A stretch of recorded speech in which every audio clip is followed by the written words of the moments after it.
Okay, what's going on, guys? Should be live. Just kind of decided to do a random Sunday night live with you guys. Kind of get you guys up to speed, and we'll see who joins in. So we'll give it a couple minutes here, and then we'll get started. I was going to work on the truck tonight, but I figured I would just do a little live since I was running around like a maniac yesterday and today, so I figured it would just be a little better to kick it with you guys since we didn't get a chance to do a Friday night live the other night. So I was getting a bunch of stuff ready on the truck so that we could go to yesterday's event, which hopefully you guys saw that video.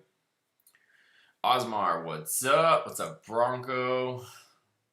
What's up, Mr. Tony? Love your videos, or love your work, bro. Thanks, man. Darren, what's up, Darren? Cameron, what's up? Eric, yo, bro, you had to put a lot of work on that hood. Yeah, so it's been a lot of, I mean, it's not that crazy. There's definitely a lot of other things on the truck that were more work, but I still got to do some more stuff to it to get it dialed in 100%. And we'll talk a bit more about that today. It's what probably tomorrow's video is going to be. I managed to run around today and pick up a set of used hood hinges, so I'm going to see if these ones are better and if I can improve on this spare set of hood hinges that I have before I throw them on. I think they're discontinued, those hood hinges. I was trying to see if there's aftermarket brand new ones, but didn't see any available. But yeah, I ended up picking up a set of used ones for cheap, so I'll see if I can improve those used ones as good as possible before I install them, and then hopefully that works out. Hi, here we are again. Yes, sir. Eric looks good though. Thank you, sir. Darren, any bites on your house? Yeah, so we're gonna kind of sit down on some of the offers and stuff tomorrow or Tuesday. Tomorrow's a holiday, so probably won't have it till Tuesday, but it's happening. It's kind of scary, but it is happening. Black, what's up, sir? What's up, Black Ram? Cameron, the Hellcoda is looking great. Thank you, thank you. Ryan, thanks for all the Dakota videos. They helped me with my 03 Durango. Awesome. You're welcome. JD Tank, you have the totally awesome truck. Thanks, man. Mr. Tony says, I had a 94 Dakota Sport, Viper stripes, and 455 horse. Ran 13.5 with a 200 shot. Nice. Kyle, what's up? Kyle Tingle is in the house with Gauge Performance, which we have some parts from Kyle Tingle. We do have that Circle D torque converter that we haven't fully unboxed and unveiled yet because we're trying to get the other part of the truck sorted out. But then, yeah, we got some performance parts from Kyle at Tingle Performance. All right, Gauge Performance. I don't know. Maybe his parts might make you tingle. I don't know. Where did you buy the Viper engine at? From LKQ. So they're actually international parts supplier or dismantler or auto dismantler, I guess they're called. So that's where we got the Viper engine. There's a video on that if you guys haven't seen that of me going to pick it up and stuff. There's no secrets there.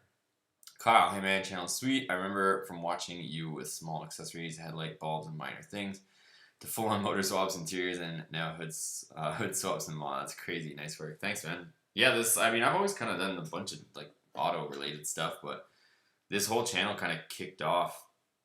It's kind of strange. So a lot of guys are newer to the channel. So originally when I got my Viper, I figured like that was going to be my first project that I would document on the channel. So I'm like, okay, awesome. Everybody was into like exotic cars on YouTube at the time. So I got my Viper and I figured, I'm going to start making a bunch of videos on this and, it should be pretty good.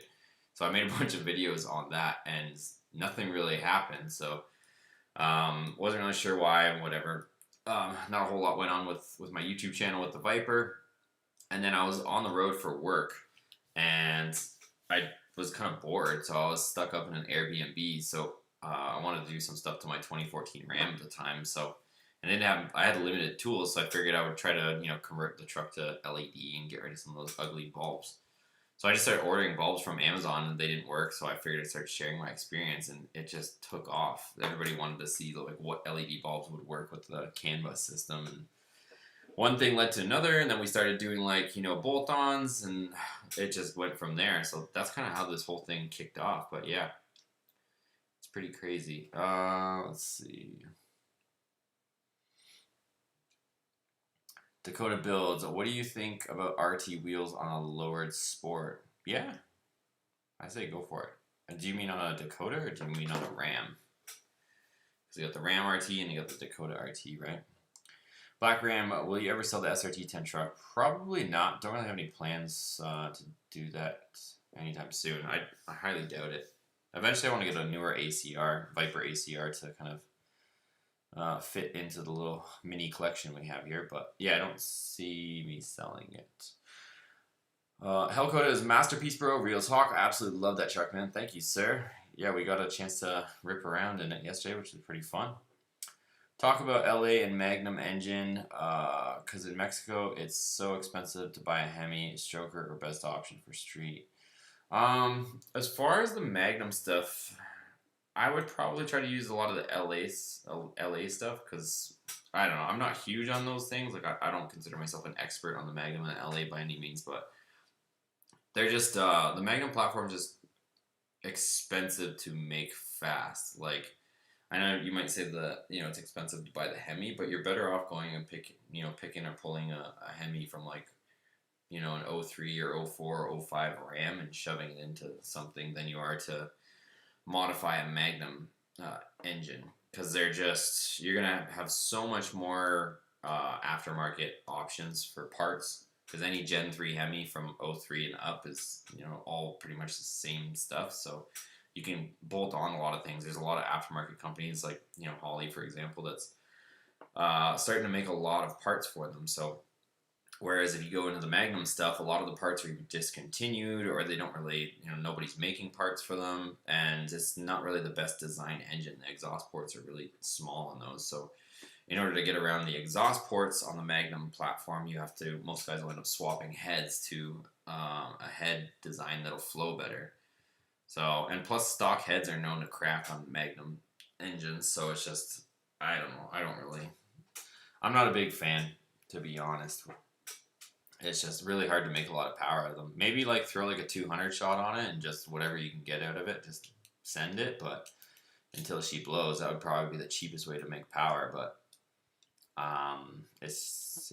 it's hard to make those fast without spending a lot of money. Not saying it's impossible, it's just you're gonna spend a lot of money to do it. So I would just suggest going and getting like a, you know, 03, 04, 05, you know, junkyard Hemi, the cheapest Hemi you can get, and build that instead. Nathan was on the gas there. What do you mean?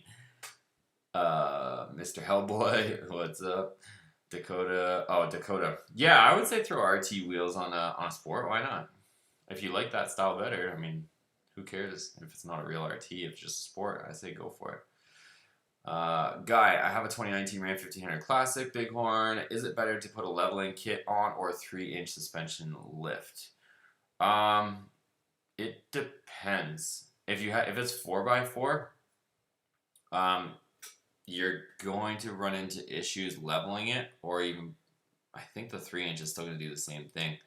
If it's a 4x4, a lot of times if you lift it or level it, you're going to throw your front CVs out of alignment. You're going to get a vibration on the front end. It's like notorious. So if you search like, you know, 4th gen Ram, you know, CV vibration or front end vibration after leveling kit, you'll see like tons and tons of forum posts about it. So I don't think the 3-inch kit, the only way to get around it is to get like a lift kit that drops the differential and it puts all the CVs in alignment. And then you won't have the vibration, but I don't think the 3-inch kit is going to have that diff drop bracket kit. Average Joe, what's up? He says, hey, Ben, what's up, John? Just checking in to say hi. On my way to surprise a few friends at their campsite. Nice. What's up, Ben? Mr. Tony, Magnums are garbage, to be honest. Hemi saved Dodge is my opinion. Yeah, I agree. Honestly, I do agree. You guys saw me. I threw a bunch of parts and money at the Magnum stuff just for it to still be kind of a turd. John, what's up? What's up, John? Ben, hit the like button to support this awesome guy. Yes, thank you, thank you. We got 32 people in here and 14 likes, so definitely give me one of these. Help the YouTube algorithms. I appreciate that. German says, thanks, no problem. Dakota builds, where did you get the cam back when you had the 5.9? We got it from IMM Engines in Indio. So you guys can, if you call them and say you want the same cam that Boosted Motorsports had, they'll hook you up with the same specs. It's not like a secret or anything. So it's IMM Engines in India OCA. That's Brian over there specifically. If you want to talk to Brian, he's the one that spec'd out that cam. So I told him to give me the most rowdy cam I could for a 5.9, and that's what he gave me. So if you guys like that sound, like I said, it's not secret. Go ahead and order it up. Just tell him you want the same cam Boosted had. So yeah. So just so you guys know, I'll let some more questions roll in to kind of get you guys up to speed. We have pretty much like a week to. This is crazy. Like I don't. I'm always moving so fast that I can like it's hard to take a time to just kind of take it all in. So I'm going to be less than a week from now. I'm going to be loading up and heading to MOPAR. So kind of crazy. So the other thing too is that the fact that I am moving. It's not official yet, but it's 90% a go at this point. Like so, we don't have anything signed yet, but 90% a go that I'm moving in like a month and a half. So what probably is going to happen is that's going to be the last time that we're going to be able to use the lift for the Dakota. So I have like a week, less than a week, essentially. I'm going to leave next weekend to go to MOPAR in Bowling Green, Kentucky. So I have to get whatever I have to get ready on the Dakota because I'm not going to have access, or I'm not going to have my own lift and shop after this week. So kind of a little bit stressful, kind of a little bit crazy, but it is what it is. And then once we get settled into wherever we end up, then I'll be able to set up the new shop and whatever pending things on the Dakota there is we can get to. But yeah, a little crazy. So just so you guys know what I'm up against, it's like I got like a week to get any stupid little things that I want to try to fix up on the Dakota done before taking off. So let's get to some more of your guys' questions. Kyle says, Lone Star MOPAR Fest, October 9th. Let's go. Okay. I mean, when would that be? It's possible. We'll see, Kyle. So here's where I'm at. So I've got to be in Bowling Green, Kentucky. Well, more specifically, Beach Bend Raceway. That's where the event is. September 17th to 19th. So I'll be there for Holly's MOPAR with the Dakota. I think I've said it a bunch of times, but I'll keep reminding everybody in case there's some new people. So I'll be there, and then I got to travel back, and most likely going to end up leaving the Dakota out at Holly headquarters. Come back empty with the trailer. That way I can scoop up. We're still going to have 2 more vehicles here. We're still going to have the SRT10 truck and the Viper car that I'm going to have to haul out of CA. So that's why I'm thinking come back empty, leave that over there, and then I have 1 less vehicle to have to worry about. So that means for maybe like a few weeks to a month where the Dakota and the Hellcoda content is going to be a little bit idle. So we're going to be at, I don't know, for better or worse, some guys want to see some content on some different stuff, and I think it'll be kind of refreshing too. Want to end up getting those headers on the Viper. I also have shorty headers for the SRT10 we could mess with, so we could do that.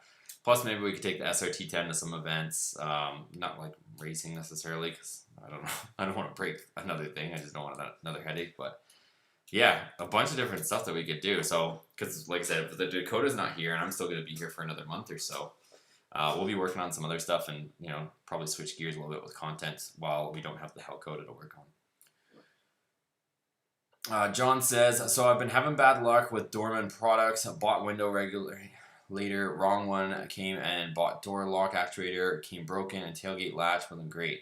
Yeah, the Dorman products have been going kind of downhill a little bit. You guys saw my kind of grief with a lot of their stuff. It was, I don't think their stuff's not made in the U.S. anymore. Unfortunately, I don't think. At least most of it isn't.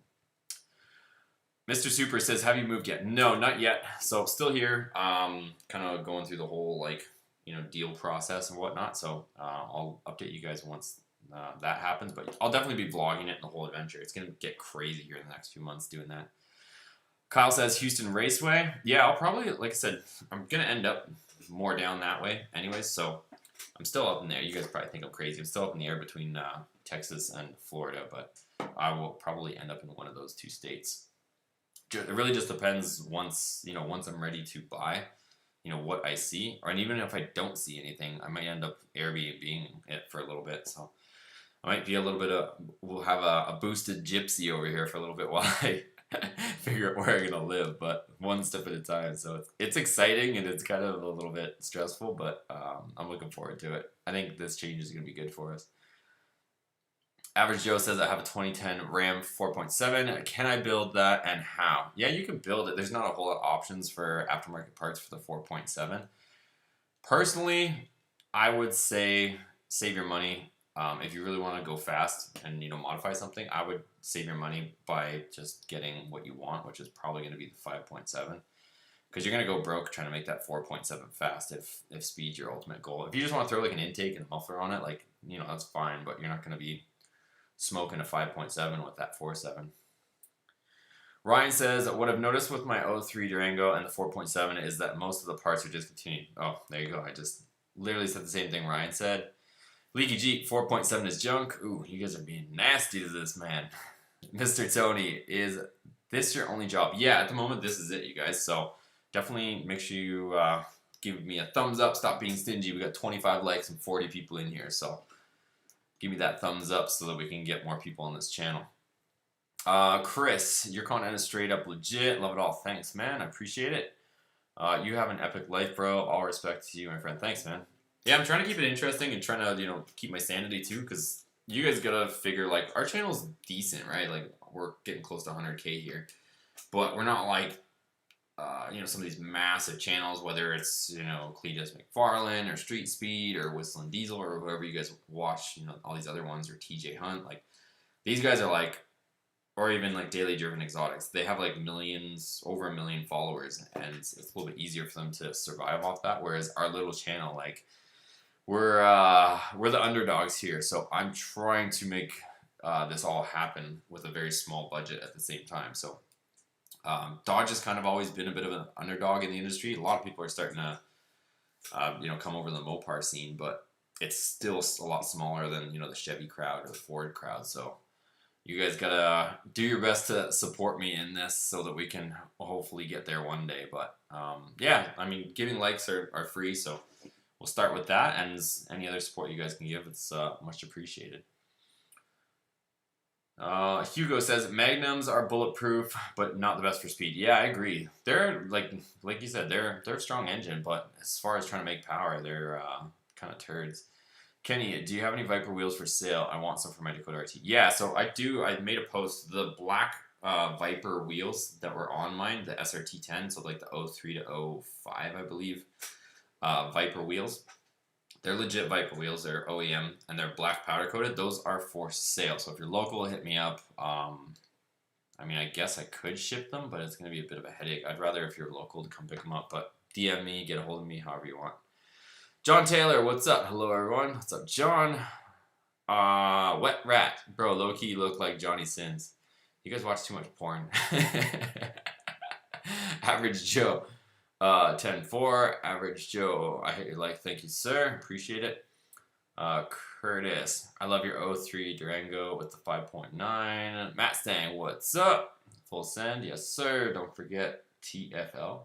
What's TFL? I don't know what TFL stands for. Anthony, what's up, Anthony? Cool video from today. Glad to see everyone get out and don't get everyone got it. What? Glad to see everyone get out and don't things. I don't know what you meant by the last part, but thank you, bro. Hit the like, mon, bro. Put the factory Viper engine in a Ram. Yeah, I gotta figure out what we're gonna do. Like, we'll decide and we'll talk more about it. Like, we got so many other things on the go right now that it's just going 100 miles an hour. I really, really, like, my personal thing I want to do is I want to put that new Viper engine in my Viper and make my Viper, sick as hell. But I know that's not like the thing that's going to go viral. But what I could do potentially is take the Viper engine that's in my Viper and put that something cool. I'm kind of thinking that route, but we'll see, really. We're probably going to end up doing that next Hellcat swap before we get to the Viper swap, but I just bought it because it was like a smoking deal, so let's see.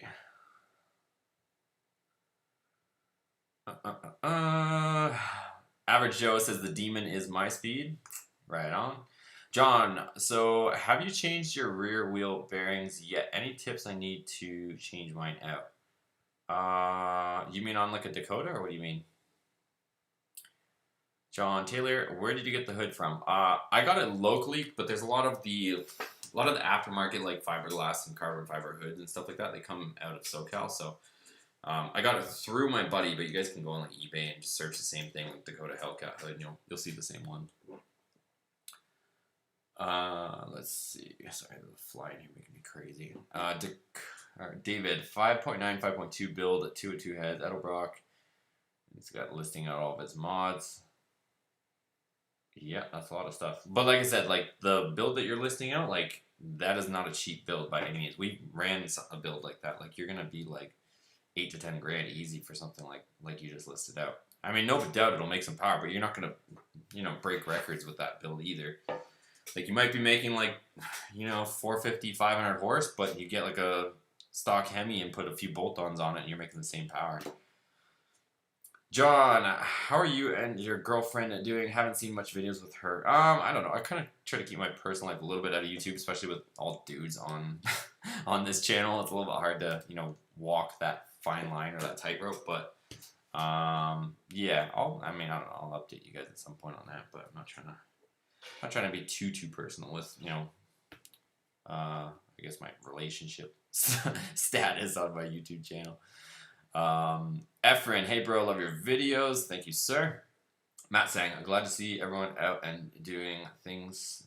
Damn, autocorrect. Oh, there you go. That makes more sense. Thanks, Matt. I appreciate it.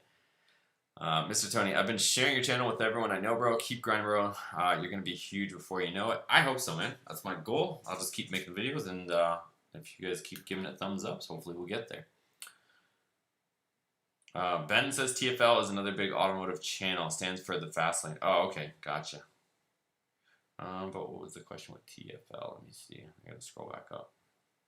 Don't forget TFL. Oh, as far as the big channels. I don't watch the fast lane. I don't know. Maybe that's weird. Is the fast lane a Canadian channel? Hold on a second. This fly is gonna die in a second. Let's see if I can get this sucker. Hold on. We're playing Whack-A-Fly before I go crazy over here. Let's see if I can get him. Ha! Got him! Alright. I'm back. Let's see. John Rubel on the Dakota. Let me see if I can... Oh, as far as changing the wheel bearings. So on the rear wheel bearings on the Dakota, well, it's the same as the Ram, really. Well, it should be. You get a bearing. You can go to Harbor Freight and get it. There's these little bearing pullers you can get from Harbor Freight, and then you put a slide hammer on it. That's the easiest way. So it's like this thing that goes, it's like a T with a little swivel on it, like this. And it falls like this, and you shove it into the bearing, and then it falls behind, and then you can pull it. So you hook it, but you're going to have to take the axles out. And once you do that, you hook on your slide hammer, and you just whack it out, and it pulls the bearing out. So do that. Definitely put new seals if you're going to be putting new bearings, and it's pretty easy. If you watch the 9 1/4 rear end build on my channel, so you watch where we were at Gear Effects and we rebuilt the rear end, you can see Rob change the bearings on that video. So we put new bearings at the same time, so I would definitely do it. Matt Stang, bro, whoever put a thumbs down on your live chat right now, they need to be kicked out. I know. There's legit subscribed haters. I think it's funny, but like some people have just like way too much time on their hand. There's people that are subscribed to the channel to like as soon as a video comes out to give it a thumbs down, as if it's gonna like hurt our channel. It's pretty funny, but it just shows you the kind of world we live in these days, right? What's the difference between a 426 Chevy and a 427 Chevy Corvette engine from the 1969? Which one made more power and which one performed better, stock or modified? That is a question that I'm honestly not going to be able to answer. I honestly, truthfully, don't. You guys already know, I haven't had one of those old engines to tinker with before.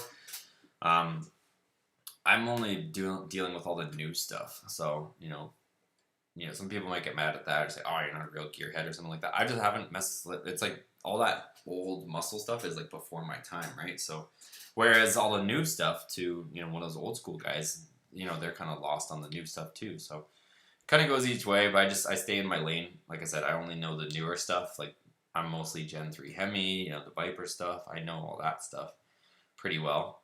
But yeah, the older stuff, I'm not too sure the difference. I mean, the biggest thing is going to be the hemispherical heads. Those are the ones that, you know, made the most power. Whereas, you know, the 427 is just going to be your standard, like, flat top piston, I'm pretty sure. So I think that's where the difference in power is going to be. I'm pretty sure the 426 has more potential that way, just because the head design and the piston shape, you're going to be able to make more power than the, you know, conventional flat top piston. Dakota builds. Hey man, glad to talk to you. I always compare my Dakota to yours, and I always say I'll make it there one day. Keep up the great work. Appreciate it, man. Mr. Super. 5.9 is a great truck motor at its core. Put new heads, intake, and a built trans, and you'll have the most reliable truck engine ever. Yeah, I mean, you might be right, but think about, you know, how far your money is going. If you put new heads, an intake, and a built transmission on a Hemi, you are going to be flying. If you put all that on a 5.9, you're going to be average. You're going to be the same as a 5.7 Hemi is with, you know, a couple easy bolt-ons. So just, you know, always compare, you know, where your money can be spent the most. So that's what I'm saying. Like, I keep saying it over and over again. If you're going to buy a set of heads for a Magnum, unless you get a smoking deal, you're going to be like 2 cages for the set of heads. And that's like a bare bones. Like, those heads don't usually come loaded. And that doesn't include gaskets and all that other nonsense. But you can go to a junkyard and get a 5.7 Hemi for like $1,500. And if you put a set of heads on that, you know, which are still going to, you know, you probably honestly get the Gen 3 heads cheaper than you can get the Magnum heads.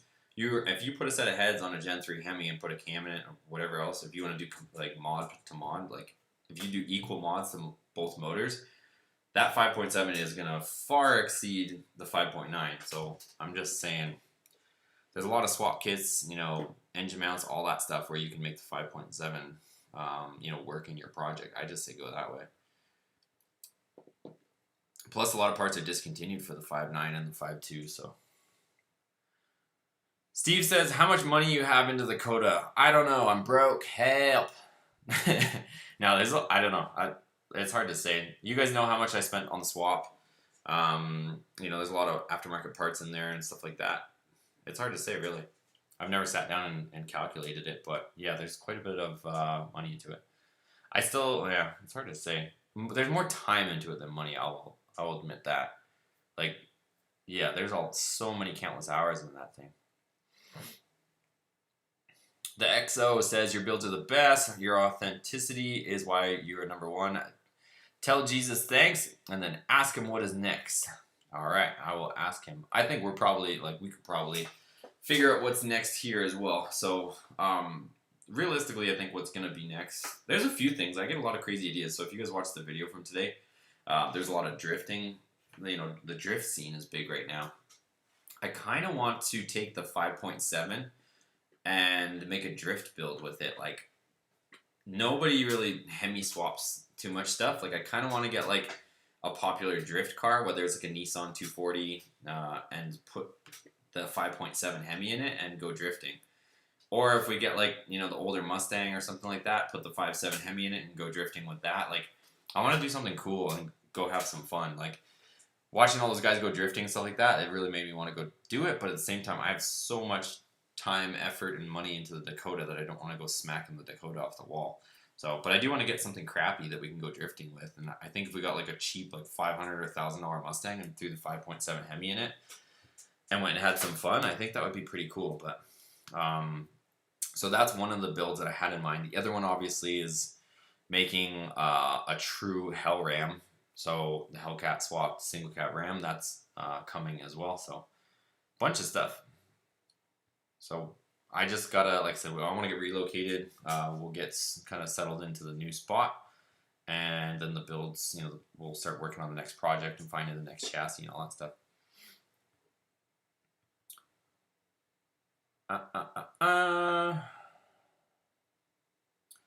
Mr. Super, the haters are Chevy fanboys. I know, right? Never know. Hellcoda should run 10s. Are you looking into a cage? Yeah, I agree. Right now, yeah, I mean, it definitely does need a cage, but right now there's so many other things we're trying to trying to get done. That yeah, like I said, cage is definitely something that I am going to do, but I'm trying to get everything else sorted out on it. We still have that vibration issue. Actually, like yesterday when I was driving it, like I really didn't feel anything. So I was, knock on wood. So I tinkered with it a little bit, but didn't get a chance to kind of really test it. But it seemed way better yesterday. So I'm just a little bit, like I said, I have kind of like PTSD with that thing of it like grenading. So yesterday I was just trying to enjoy the day rather than trying to see if I could, scare myself and shake the freaking transmission out of the truck. So just keep that in mind. But I mean, there's the vibration thing. I think I do want to eventually just go to a two-piece drive shaft. I got to find somebody that can make one the way that I have in my head, build one with what I have in mind. And then I think most of the vibration issues should go away. I don't like the fact that we have that big adapter that's like, 6 inches long or whatever it is, like big Sonax aluminum piece of metal going into the U-joint. I don't think it's the best setup because you got the transmission and then you have the U-joint is like almost like a foot away before it hits the drive shaft and goes down. So you got like this much stuff hanging off the back of the transmission before it goes in the drive shaft, and it's just like putting that joint way the heck out here from the transmission. I don't think it's a good setup. So what I do want to do is maybe get somebody. I have so that other transmission that we just got for the for a spare. Well, actually for the next project, it had like this much of the drive shaft, an original Hellcat drive shaft on it. I want to see if I can find a drive shaft place that can take that CV joint. That's the stock Hellcat one. We still have like this much of a nub on it, and make me a custom drive shaft. Have it like this long, maybe like a foot long, go into a carrier bearing. So it just bolts right up to the original Hellcat flange, goes into a carrier bearing, and then goes on the angle down to our rear axle. So that takes all the stress, all the twisting and force on the back of the transmission, and it puts it on that bearing. And then we can just go send it after that. I think that's going to be the fix, but I got to find a drive shaft shop that's willing and able to do that so that I can get that done. But like I said, just so much other stuff right now. Like I said, I got to get the truck at least ready for the show. It's, MOPAR, and I got to try to move. It's just a lot on the go right now. But yeah, cage is definitely in order. But I got to get the rest of the truck kind of sorted out before we go beating on it again and try to break it. So I want to make sure it's right this time.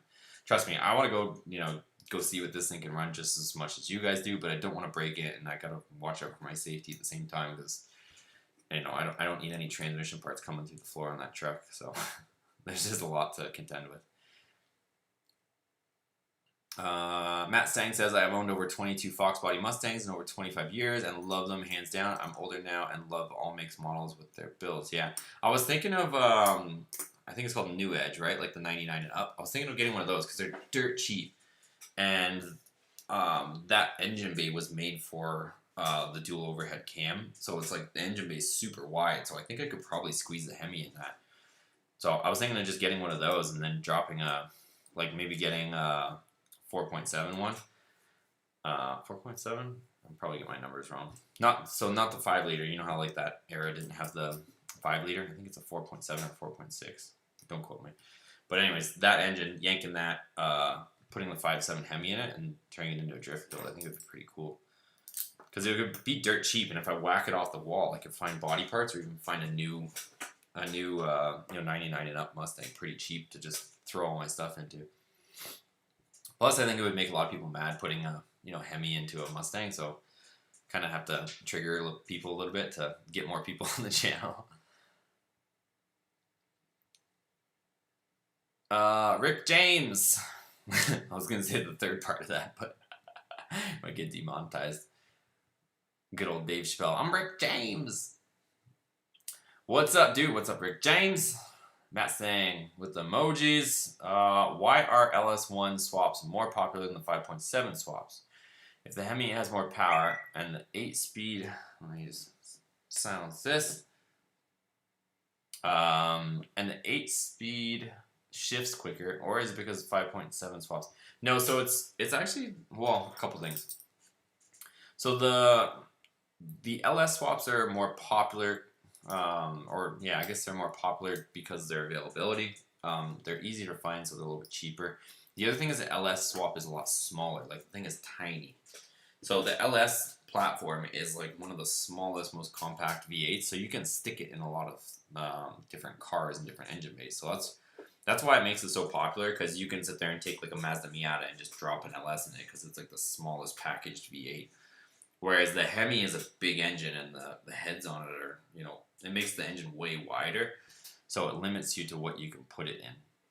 So that's why, like I was just explaining, that's why I was thinking if I got one of those 99 and up Mustangs, the engine bay is huge, so I could probably squeeze a 5.7 Hemi in it without really having to cut a whole lot, because you got to remember on a car there's the two shock towers. So I'm trying to find, you know, if I got a 240 SX, like a Nissan 240, I don't know that the Hemi would fit between the shock towers, and it'd be like a ton of customization. Whereas if I get that Mustang, it probably could fit in between the shock towers, and we just gotta make up some engine mounts, which would be a little easier. So yeah, hopefully that answers your question.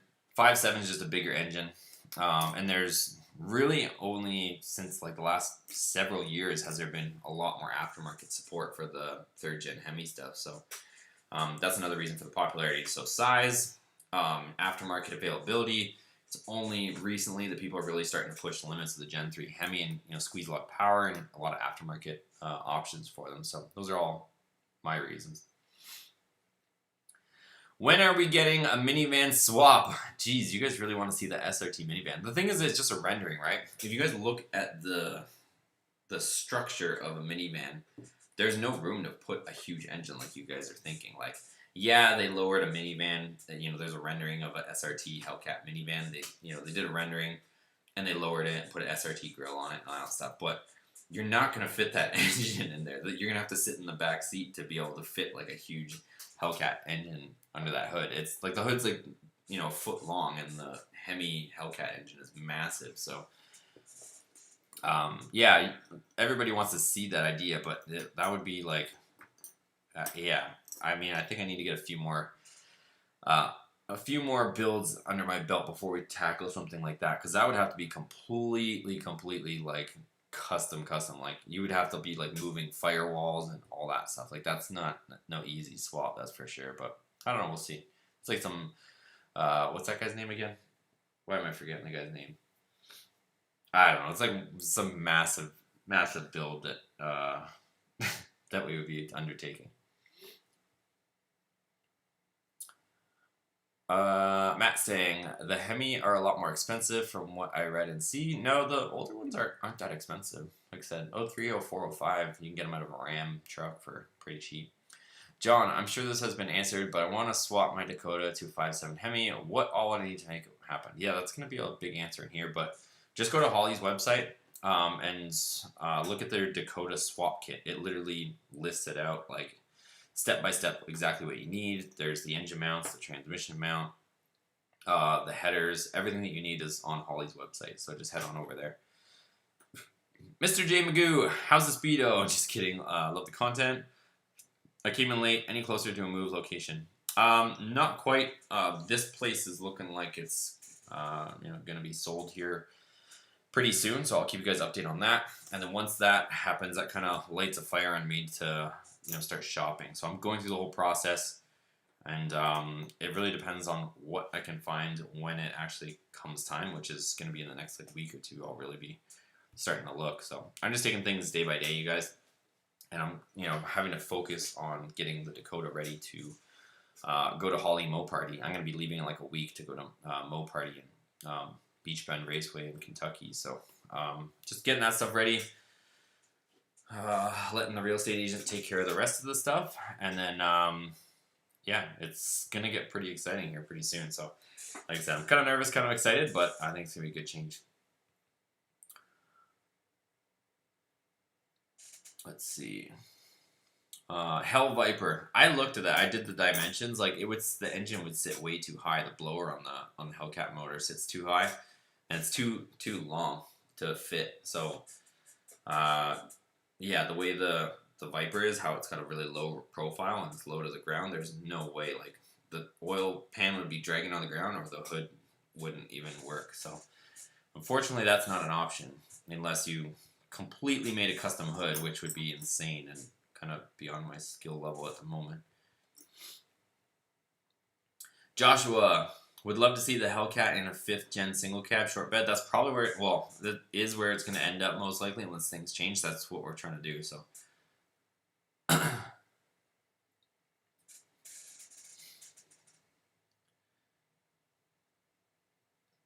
let's see. Oh, I'm trying to catch up to your comments. You guys are going live in the chat.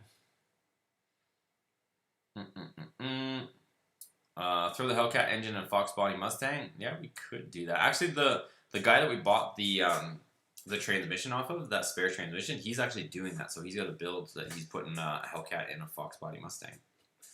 He just went with a, I think a manual transmission from what I recall, instead of the 8-speed. So that's why he had the spare transmission. Mr. Super, a Hemi Stang would be sweet. That's what I'm thinking. Like if we got, I think it's 4.6. I'm gonna say I'm almost 99% sure it's 4.6. If we got one of those newer Mustangs with the 4.6, I think it comes with a T56 on it, so it should be fairly easy to make it work. Matt Stang with the emojis. Dakota builds. How wide of tires do you think you could go in the back of a Dakota without an adapter? Really depends on the offset. That's gonna be your main factor as far as the tires. I mean, you should be able to get like high 2s, like 275 without putting a spacer on it. I mean, for example, the wheels that we have on the back of the Dakota right now don't have any spacers or anything on them, and we have 315s, so it really just depends on what offset wheels you have. Mr. Magoo, have you decided on paint or wrap the truck? I might try to wrap it, because I think that's going to be the fastest thing to do without having to leave my truck with somebody. I might just wrap it, but I don't know if that's going to be done before we get to MOPAR. Darren's, how's the Eco Diesel doing these days? It's awesome, you guys. I love that thing. It's good on fuel. It's comfortable. I don't have to think about it. I just jump in and go, and yeah, I'm really happy with that truck so far. So, yeah.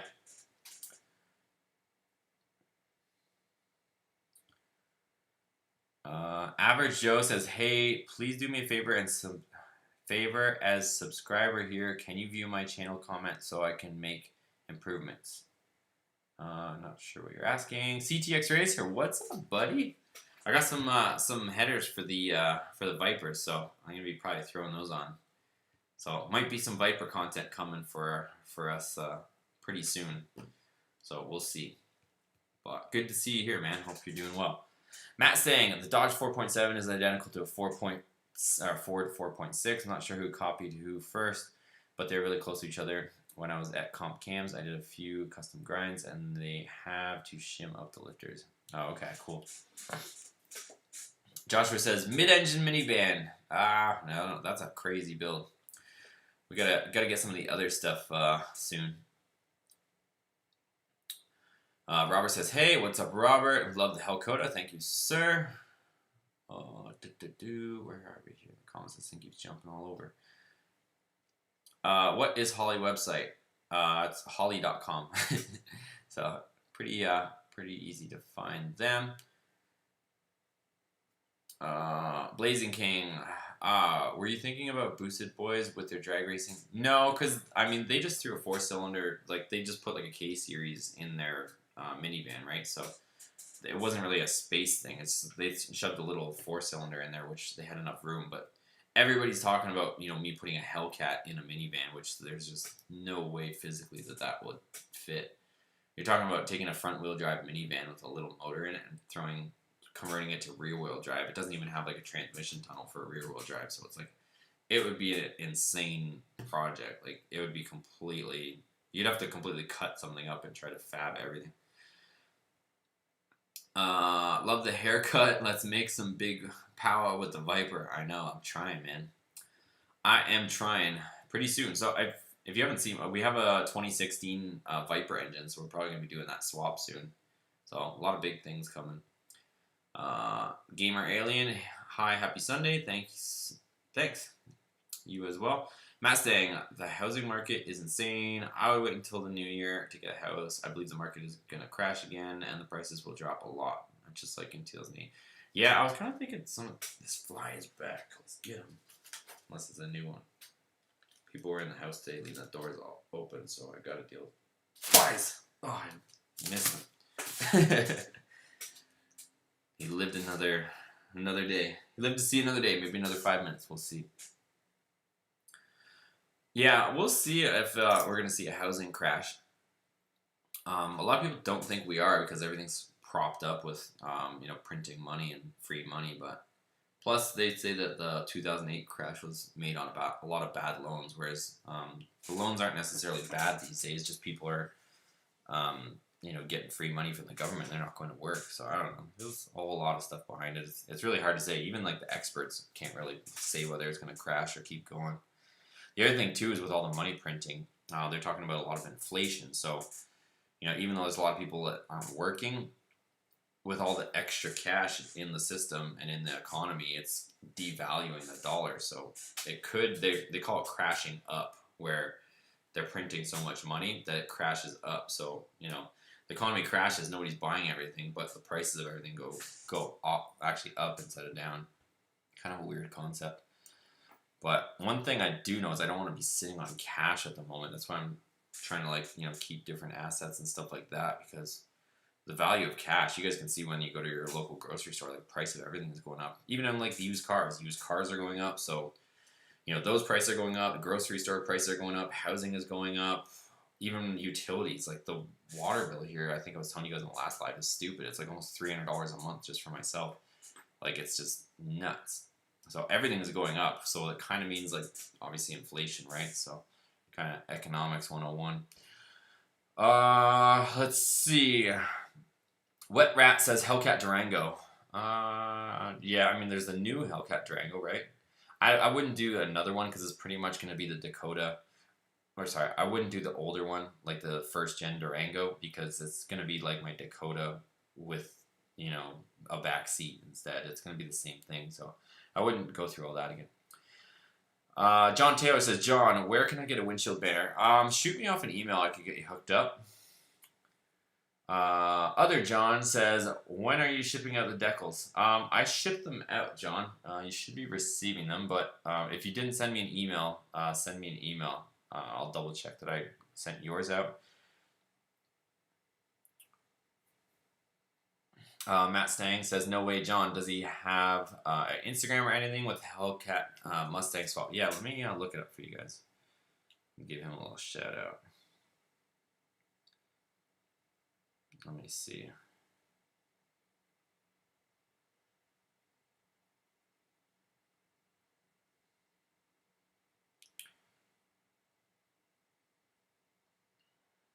Okay, where the heck is he? I'll find you guys his thing. Where is it?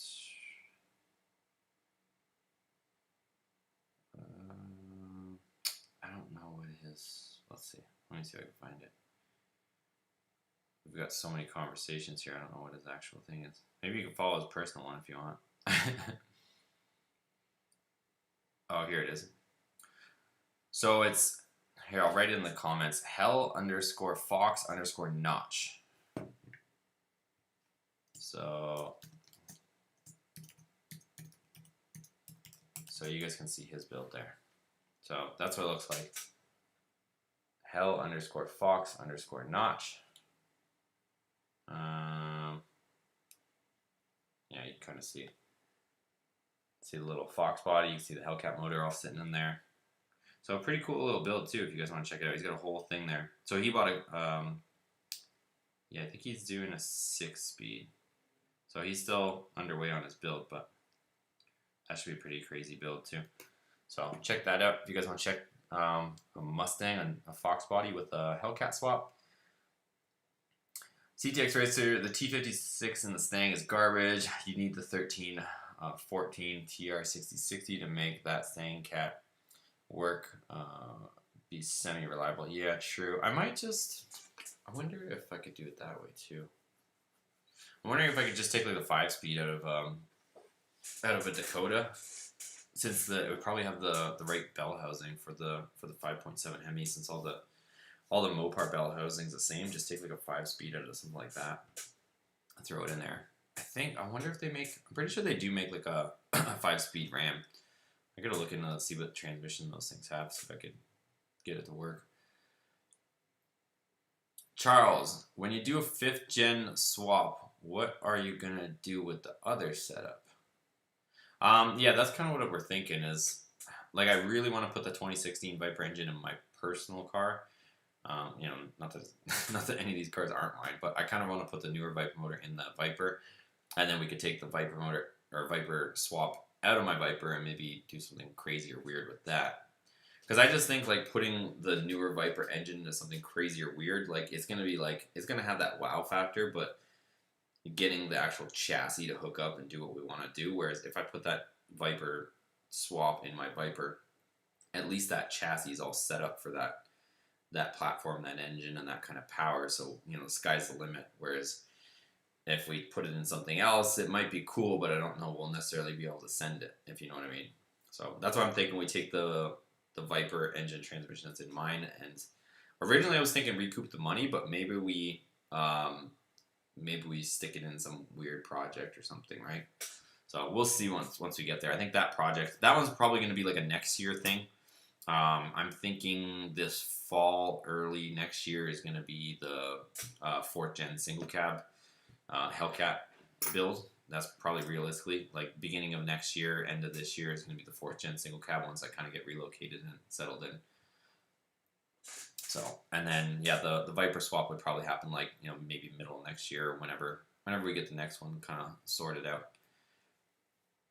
I was discussing with some friends too, like the Dakota or the Hellcoda is kind of one of these things, you guys, like it's gonna be like an ongoing thing. I don't know that we'll ever, like, probably like, you know, a year or 2 years in, we'll get to a point where it's like, okay, this thing is like pretty much done. But there's like always something to do with the Hellcoda. Like it's always something we can try to improve or make better or like tweak and all this stuff. So, yeah, like it's not something where I could just be like, okay, let's just, you know, grind on it for another like, you know, 2 weeks and then it's done. Like it's never gonna be done. Like we can always add more features, more of like, you know, more electronic stuff, and like turn on some things, turn on some features and functions, and try to get more things working. You know, cage it. We could, you know, put in the better drive shaft. You know, we could try to get the ABS working. Like there's just, you know, the traction control, the launch control. Like there's just so many different things that we can, you know, do with the Dakota. So it's hard to say okay and like just call it like, okay, it's done. Like, so that's why I think we'll get it. It's already working and everything like that. I want to make it better, of course, like I said, so that we can actually go to the track without worrying about it breaking. But for the most part, it's at least operable. So I want to get a few more things done on it, but at the same time, I kind of want to keep things fresh for the channel.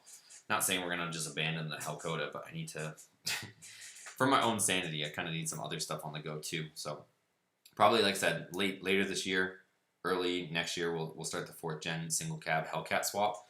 That one's going to be, in my opinion, a lot easier because it's the same generation of stuff, so a lot of it's going to be plug and play.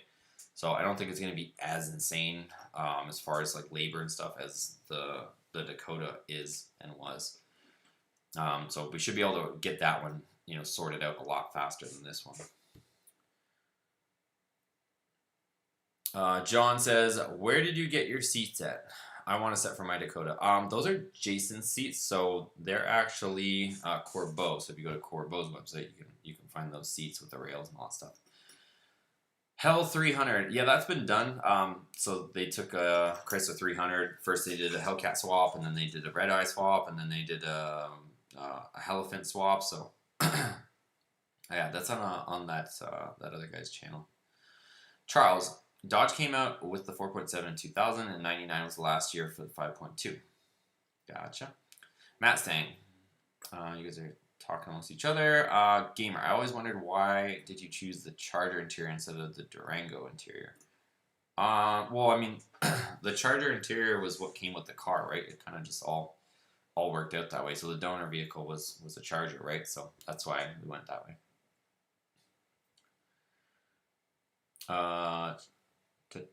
Ram ProMaster 1500 Hellcat builds. They are bigger than caravans and some have four or all-wheel drive. Yeah, that's a small power plant too, though, in those little things. That would be hilarious. Do, do, do, do. See if I can catch up to you guys here. Alex, Hellcat Wrangler. I think that's been done too. Yeah, that one's been done, I'm pretty sure. Because I've seen they did it with the with those newer ones. Those, why am I gonna mess up the name? The new Jeeps, the ones with the bed on it. John says, I went to get groceries today and it was $3.25 a pound for tomatoes. Jeez. Good idea. Drake, hey brother, raise hell, praise Dale. Hell yeah. Fire crew, how about the Dodge Charger? What do you mean? Super says, there's only one king, number 43. Hellcat K-Car. Yeah, I don't know if somebody's done that one before, but I think they make the kit for it too. Charles says, oh, those guys are talking amongst each other. Steven, do the shorty ram with the second Hellcat swap, but add a C-notch and slam it. Just a thought. Yeah, what I wanted to do was I want to make what, well, I don't know, it's kind of two ways. We'll have to take a vote. What I want to do is get a 4th gen Ram, single cab, put the Hellcat swap in that, do all that. But then I was also thinking, and yeah, probably going to be this way. Originally I was thinking just, 4th gen single cab Ram, slam it, and call it done. But what I think I want to do instead is I want to get a 5th gen front end for it, and I want to make it a 5th gen. So I think that's what I'm going to end up doing, you guys. I want to make like a slammed 2-door TRX essentially. So I want to take the 5th gen front end, so the same one on the TRX with the wide fenders and everything, put it on the 4th gen, Hellcat swap it and send it, and then we can put it against the TRX and blow the living doors off it. Is kind of that's my game plan. Matt Stang, thanks Charles. I never looked it up on the 4.7. I started in 2005 at Comp Cams, right on.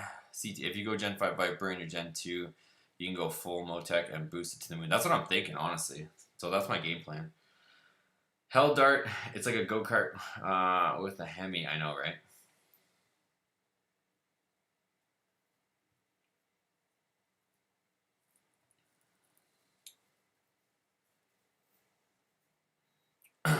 Yeah, so we'll end up doing the single cab Ram. Like I said, 2-door. That's gonna be the next thing for the Hellcat.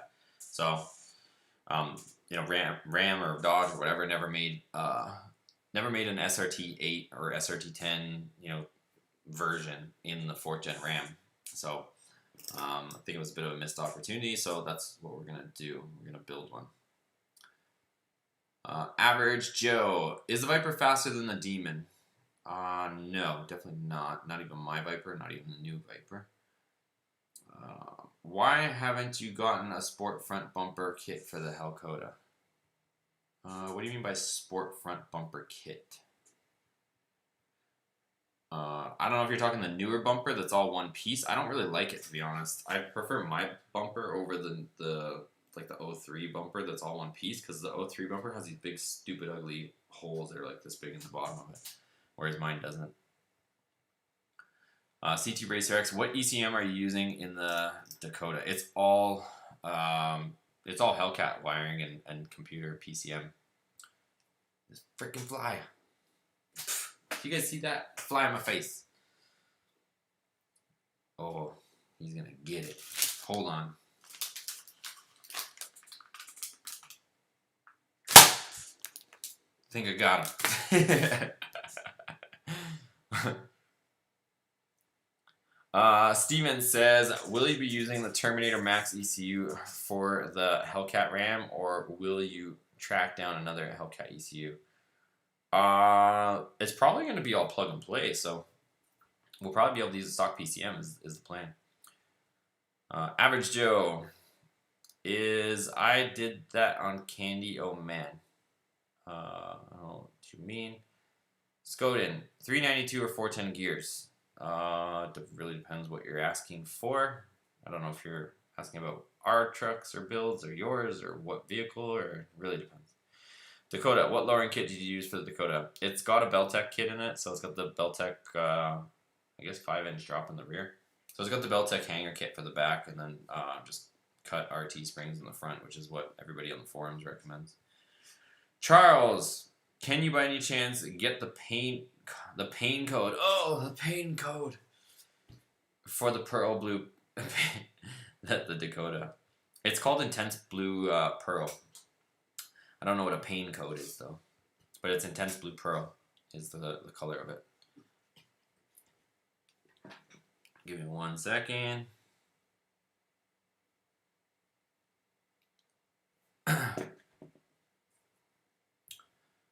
So, what other questions you guys got?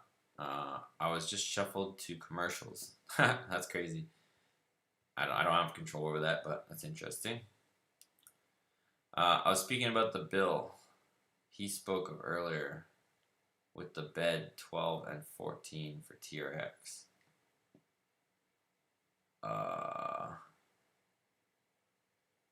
I don't know. Oh, the build. Paint code. Yeah, I don't know what the code is, but like I said, it's called an Intense Blue Pearl. Can't remember what the number is, but if you Google it, it should pop up. Skoden, sorry, Gen 4, 5.7, single cab, 8-speed. I would leave the 392. I don't know that I would go 410. Because first gear is super short. I would probably just, instead of doing 410 gear swap, I would just throw a converter in it. You're probably better off instead of trying to do a 410 gear. Joshua, can't decide on exhaust setup for my SRT10. Bellinger's with a Corsa. Is this a truck or what is this? No, I'm guessing it's going to be a car. I don't even think Corsa makes the exhaust for the SRT10 Ram. I don't know. I could be wrong.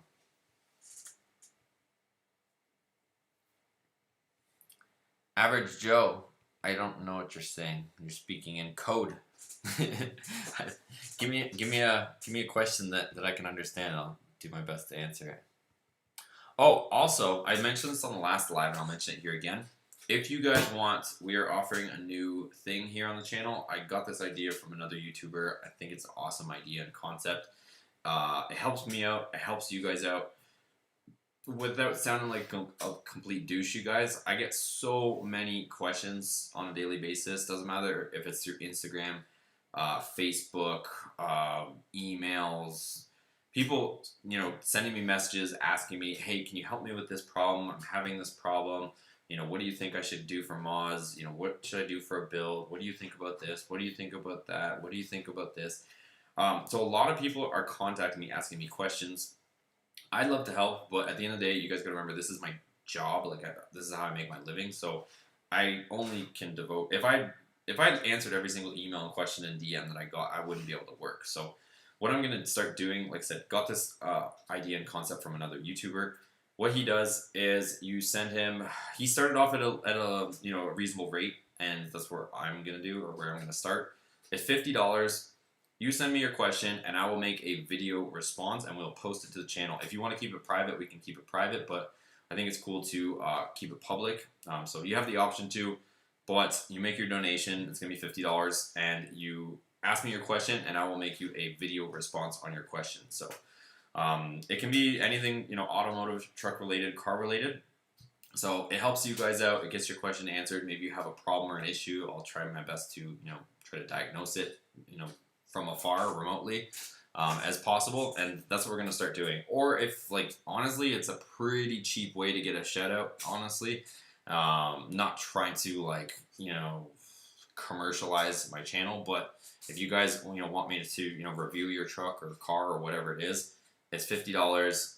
You'll get a video response, and I can, share that with you guys. So, here in the lives right now, I'm able to answer a bunch of questions, but honestly, you guys can hear me. I'm just firing a million miles an hour trying to get to everybody's question, and I can't really spend a whole lot of time on it. So if you want to spend more time on the question, $50, you make the donation, I'll make you the video response. So email me. If you guys are interested in that, I'll show you guys how to get that done.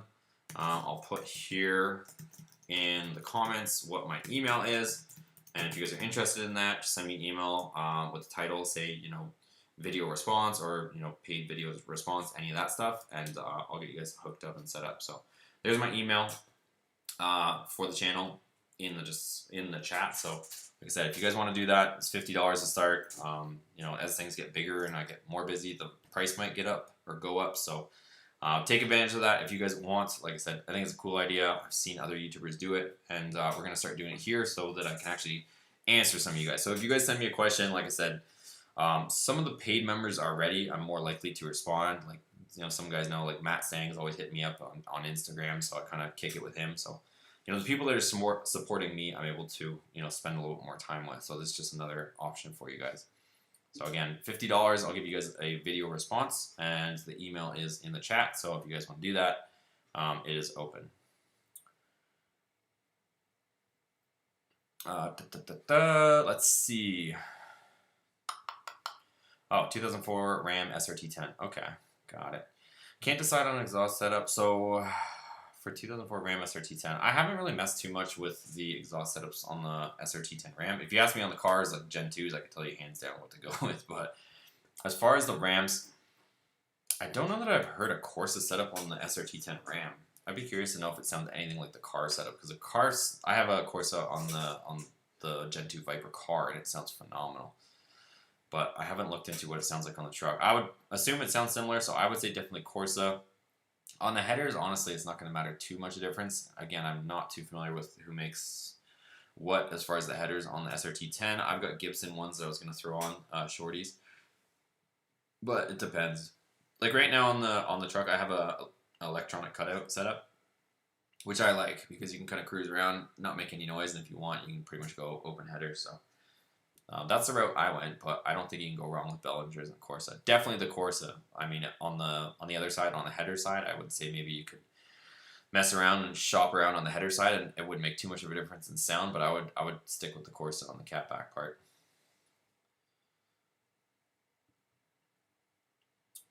Let's see.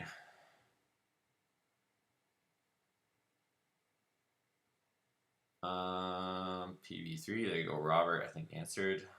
Start charging them a small fee. Steven, how does the Hellcoda feel on your quick pulls like we saw in the video when you drove? A lot of vibration, not so much. So right now, like I said, knock on wood, it's feeling better than it ever has. So I didn't push it. Like I said, I was just trying to enjoy the day, to be honest. Wasn't trying to, you know, give myself a heart attack again. So when it starts shaking and it starts doing that, like, it's pretty intense. Like, again, you guys gotta remember the vibrations that completely shattered the transmission last time. So it's kind of like, you know, I just didn't really want to. I wanted to enjoy my day and enjoy the time. But yesterday it was working pretty good. So we were able to hit, you know, some pretty decent speeds, and I didn't feel anything. So I think we're headed in the right direction. It's definitely better. Like, we definitely made an improvement, but I can't say that it's, you know, cured just yet. I do think that we should go to the two-piece drive shaft to really, you know, protect everything. So that's kind of what I want to do eventually, but at least for now, you know, we can go do some stuff with it and enjoy all that, you know, months and months, almost a year, you guys. We started this project in October, end of October, so it's almost been a year on this project, but, you know, it's never been done per se, so. And people get mad when I say it's never been done. Yes, there was a guy that put a Hellcat engine into a Dakota, but that's kind of where the, you know, similarities end.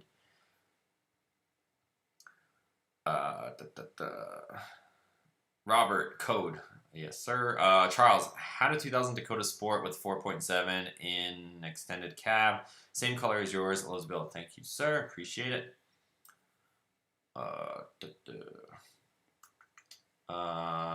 Steven says, good marketing, bro, and this is your livelihood, so handle your business. Yes, sir. Thank you, thank you. Matt also agrees. Thanks, man. Chris says, yeah, so like I said, $50 to give you guys a video response. For now, just email me if you guys are interested in that. I'm going to get something official going. I do have a website that I have to, again, just 5 million things on my plate. I got to get my website up and going so that there's a little bit of a, you know, a landing page to get that done. But for now, we're still going to kick it off and get it going. Like I said, just email me. Chris said, hey man, when you came to DFW with Hellcoda, you guys hit every highway that was under repair or construction. It's not like that here. Kick-ass effort on the channel, mad respect. That's a lie. I've been there since 2018. So if you guys don't know, I've, you know, traveled for work, and one of the other major cities that I was in was Dallas. So I've been across the 183 a lot, and ever since 2018, the 183 has been under construction. So that is a lie, Chris. Quit trying to play it up. But I do enjoy the area. I just don't like the roads. That's all. It's kind of a trade-off. 7th Kev says, sorry, I meant a body-colored front bumper, lip, and a tailgate wing. Oh, okay, I got you. Yeah. Again, we're just trying to get the truck, sorted out. So once that's the mechanical aspects of it is all good and ready, then I can mess more with the cosmetic and aesthetics of it. We'll get there. Matt saying, they can do a super chat on the right side where you type in your comment. Everyone click it and send Boosted Motorsports $1.99. Yes, sir. Yeah, so the super chat's the one way, but the only thing about the super chats is, I still appreciate any way you guys want to support, but super chats, YouTube takes a nice healthy chunk of it too. So if we do it the other way, at least your donations coming directly to me, like YouTube takes like a 25% cut of whatever you guys send me. It's pretty insane. Scoden, is it worth doing flex fuel on these Gen 4 5.7s, and would a 4.7 flex fuel be a direct swap? Well, no, I don't think it would be a direct swap. That's definitely anything 4.7 is not going to fit in 5.7. A completely different architecture. But yeah, that's kind of a loaded question. Is it worth running? And when you say flex fuel, like E85, if you got a ton of mods, then yeah, I would. You got higher compression, you got a bunch of stuff, and you go to E85. Yeah, you could probably benefit from it. But if you're just talking like bone stock and like barely anything, maybe you have an intake and exhaust, and you want to put flex fuel on it, I say it probably wouldn't be the best idea. You could get it done, but I don't think you're gonna be looking for the gains that you're looking for. The only reason you really go to flex fuel is to keep like pre-ignition under control. So you could throw more timing at it with it detonating, but on a stock setup, you're not really gonna be gaining a whole lot. Joshua, appreciate it, no problem. Steven says, yeah, but he used a Chevy Trailblazer SS transmission, so no comparison. Joshua, if you had to pick between either having the Ram or the Viper, and you couldn't have both, which one would you choose? You're talking SRT10 Ram, right, versus the Viper car. So Viper truck versus Viper car, right? So yeah, ask me, and then I'll continue that answer. Chris, Fort Worth side isn't like Dallas. Honestly, I was looking at some stuff on the outside of Fort Worth, like 30 minutes outside of Fort Worth, and I found some pretty cool spots with, big shops and stuff. So I wouldn't be surprised if I end up out there. Because I found a ton of cool spots out that way. Matt Stank says, no way. I didn't know they'd get that big of a cut. Yeah, they take a healthy chunk out of stuff. So... Chris Knight Live. Patreon is another route. Yeah, I want to go like for the video response. If you guys, like I said, if you guys want a video response to a question, however you want to do it, I'm gonna go direct. We'll do like a PayPal donation because there's not gonna be a middleman. So if you guys email me, ask me the request, send me the question, and then I'll give you guys the PayPal link, and then I can give you guys a video response. That's going to be straight to me, and then I don't have the middleman that's going to be taking a percentage of the transaction. That's all. So that's the way we're going to go with that. John says, yeah, because Patreon takes a nice chunk too. It's just, it might not be as much as YouTube, but it's everybody wants their cut. Nobody wants to work for free, so they got their hand out too.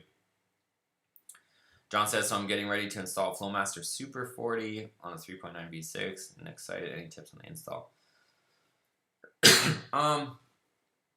No, it should be pretty, it's just a muffler, so it shouldn't be anything too hard. Yeah, it's probably going to be welded. I don't think those are bolt-ons, but I could be wrong. Or maybe if it's a 4th gen, maybe it's the same bolt-on. But yeah, no, it should be pretty easy, John. So Joshua says, Viper truck versus Viper car. I would have to say hands down Viper car. Like, the Viper car has been something I always wanted. It's just everything. It's, the Ram, the SRT10 Ram, I know you have an SRT Ram, so I don't want to offend you in that way, but like the SRT Ram, like, unless you know what it is, it just, to most average people, it just looks like another truck, right? So yes, it looks like a sporty truck, but to the average person, it's just, oh, there's a clean truck. But the Viper car is like, it looks like a freaking spaceship going down the road. So You get a lot more, thumbs ups, a lot more questions, a lot more attention, whether you want it or not, in the Viper car. Plus, the Viper car is a rocket ship compared to the Viper truck. Like, the Viper car is like 2,000 pounds lighter than the Viper truck. So it's way faster than the Viper truck. Like, the Viper truck feels like a turd compared to the car. Plus, I mean, the car handles better, faster, it stops better. I don't know how many other reasons. I'm not trying to downplay the SRT10, but it's just, yeah, it's just a big difference.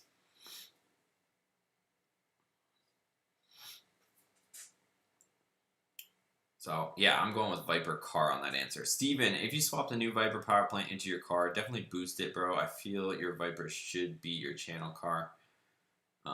Let's see. Should be your channel car. Make it stupid fast and decked out with boosted motorsports decals. Yeah, I agree, Steven. I think that's why what I'm thinking is we put the new gen Viper engine into my car, and then we twin turbo the living crap out of the thing and make it like 1,500 horsepower or something stupid. Like, that's what I want to do with that car, and just make it absolutely dumb, like you said. Because right now, it's cool, it's a Viper, it's whatever, but it's not like anything stupid. So if we do that, that thing can handle that much boost. So that's kind of the way I'm thinking. But yeah, I agree with you. I think that's the direction we need to go with the Viper, and then we could take the Viper engine that's in it currently and put it in something silly or whatever. Skoden, $20. Thank you, sir. Thanks for the information. I just bought a 2019 Ram 5.7 single cab, only $19K. Nice. My first Hemi. I'm very excited about it. Awesome. Yeah. So I mean, if you just got it and stuff like that, it's pretty cool because you're getting into the Ram scene when there's a ton of aftermarket options for them. So, like I said, like for example, like Skoden just sent me $20 super chat, right? I can obviously spend a bit more time with him because he donated that money. It is what it is. I'm not trying to be biased, but like so for example, like Skoden, he just got the truck, right? So if he sent me a message, email request for a video response, hey, I just got this 2019 Ram 5.7. What are the best mods or what are some good mods that I can, do for this thing? I could make a video on that, and he would get a video response for that. So, yeah, appreciate it for the donation. That's awesome. You got a new truck too. That's definitely a solid setup too. I mean, it's a 2019 and it's got 19K on it, so I think it has so much life in it as well. So, and it's gonna have the 8-speed. So, you got you got a nice platform to have a fast truck if that's your goal. So, congrats, man. Let's see. Matt Sang says, could you do the Cash App or PayPal, etc. for the $50 fee to help out? Yeah, so I'm gonna do like the PayPal, and you can do PayPal friends and family. So I'll probably do it that way. And yeah, there won't be a middleman in it, so they're not gonna take a nice chunk out of everything. So I'll do that. Like I said, send me an email, send me a DM, however you guys want to get a hold of me. But like I said, I'm getting overwhelmed with questions from people in DMing me. Hey, can you do this? Hey, how do you do that? Hey, can you tell me how I did this? Hey, can you find this video for me? Like, it's just I'm only one person here, so I can't handle it all. Like I said, unless it's like I said, this is my job, so I got to be able to support myself in that way. Is it possible to do a 2009-12 sport bumper on a 13 and plus? Oh, you want to go the old bumper? If you want to do that, yeah. I mean, if you want to do that, there would be a whole list of people that would be lined up to make the trade with you. So I would just post up on any of the forums or groups, like even in some of these comments, like if you have one of those trucks, there would be a ton of people lined up to do it, a straight swap with you. So, is it possible? Yeah, it's still a 4th gen Ram, but if you found somebody that wants to trade with you, you guys could literally just meet up somewhere, bust out the tools, bust out the beers, and just do the swap. So, and you could probably, honestly, the other person would probably be willing to give you cash on your end to upgrade their front end. So you could probably do a trade plus cash. Or if you guys just want to do a straight swap, I would do that. But it's definitely possible. Chris says, how does your SRT10 compare to a Lightning or SS Chevy truck? Yeah, it's faster than both of those for sure, but I mean, it's still a truck and it's still relatively stock. So, it's faster than the Lightning and we're talking all stock here, right? So, it was the fastest production pickup truck at the time. So, yeah, it's faster than those, but it's, by today's standards, I think it's getting a little slower. Steven says, yes, exactly. Chris, I have a 2018 Crew Cab Sport Ram and would like to do a 6-lug conversion with a newer truck, hubs, etc. for the newer style wheels. Yeah, I don't know if anybody's done that conversion. I haven't looked into it myself, but I'm sure it's possible. Joshua was looking for a second-gen Viper RT10 and wound up buying a single cab Ram just because prefer the higher ride height. Roads suck here in Cleveland, and might trade for an RT10 later down the road. Yeah. I will say that your truck is going to ride nicer than the RT10. I don't know if you've driven one of those things, but they beat you up. So, and I mean, the SRT10 Ram is a nicer place to hang out than, RT10, which is going to be the older Viper. But yeah, I mean, it's really fun driving the car for sure. Matt Sang says, yeah, looking to PayPal. Now I was reading where they're going to start taxing yearly if you go over a certain amount of money in transactions and needs their money. Yeah. Yeah, well, I mean, PayPal's already there, too. They already are looking for looking for all your info to take their cut as well, so. Fun stuff. But, all right, guys, I'm going to log off. I think we went for, almost an hour. No, more than that, maybe. I think it looks like an hour and a half or so. But maybe I'll log on tomorrow or something like that. But tomorrow I picked up, if you guys are, if you guys were here at the beginning of the live, I ended up picking up some hood hinges today, some used ones. So I'm going to try to monkey around with those in the morning and try to get the hood sorted out. Also might try to do the fiberglass thing tomorrow. We'll see. I got a ton of stuff to get. I also got to change the brakes on the trailer before I leave next Friday or so. House stuff. Tons of stuff I got to try to get done. So I'll have a video for you guys tomorrow, though. It'll probably be on hood hinges and getting that stuff sorted out in Dakota. But thanks for tuning in. Thanks again, Scoden Slots, for the donation and super chat. And we'll see you guys tomorrow. Hopefully you guys have a long weekend still. Hopefully you guys have tomorrow off. And I'll see you guys next one. Thanks for tuning in.